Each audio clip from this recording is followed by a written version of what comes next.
ఓం శ్రీ గురుభ్యో నమః. ఓం శ్రీ గురుదేవ దత్తాత్రేయాయ నమో నమః. శ్రీరామ జయ రామ జయ జయ రామ. శ్రీ ఆంజనేయ స్తోత్రం.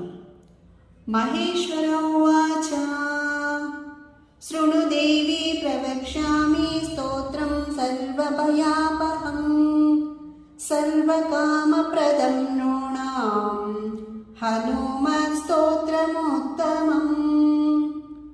తప్త కాంచన సంకాశం నానారత్న విభూషితం ఉద్యద్భాలార్కవదనం త్రినేత్రం కుండలోజ్వలం మౌంజీ కౌపీన సంయుక్తం హేమయజ్ఞోపవీతి